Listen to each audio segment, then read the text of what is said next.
We're cutting this white oak, and we will cut a lot of white oaks in here. What we want is widely spaced oaks that are good acorn producers with big crowns. This tree here is just struggling for existence. See it reaching its branches out there? We're conventionally cutting this tree, and that means putting a face cut in here. And I'm only going to teach one kind of face cut today.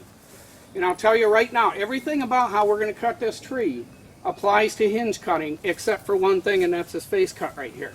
The way I did this face cut is what's called a common face cut.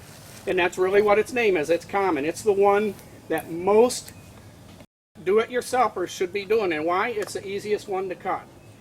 You do an angle down like this first, and then you're going to come flat back like this, and you can actually watch your saw tip as it appears down this slot. So you're eyeballing right down that slot, and it's by far the easiest way to cut. Now what's going to happen is, when we do the back cut and this tree starts to fall, this is going to close up, and when it meets, it'll pop this hinge off. So we're doing a flat back cut, a horizontal back cut, and we're going to talk about that a lot more in a few minutes. And we're leaving about 10% of the tree here. This is called the hinge. You got a hinge in conventional cutting, you got a hinge in hinge cutting. The only difference is in hinge cutting, the hinge is moved to the face of the tree. You're not doing a face cut. That makes hinge cutting more dangerous. You got a lot more control here because I can control exactly when that tree is going to go. I'm going to do a back cut until the whole cut. We've only cut it halfway here so we can be safe around the crowd. And when we finish up, we'll cut this other side of the tree. And then we're going to put a wedge in it. Why? This tree, because of its position, wants to fall in that direction right there. And the way you tell that is looking at the top 10% of the tree. And another way you can tell is just to look for a hole in the sky, because that tree is going to be reaching for a hole in the sky, and its top 10% of its branches are what is going to tell you which way it's going to fall. So this tree, if we were to come in here and cut from this direction, would fall over in that direction automatically. Here's the way to get yourself on YouTube and get 100,000, 200,000 hits. And this is how it's done.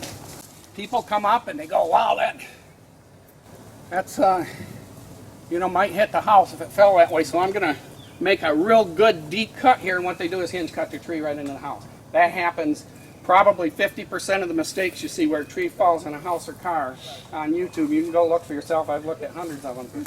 The number 2 way to do it is to bring an angle cut down here. And when it's next to your house, you go, wow, I'm really going to make a big angle, and then it'll stop it from falling backwards. And of course, what it does is it falls off the stump, the butt goes that way, the top goes that way right into the house. You can see lots of these.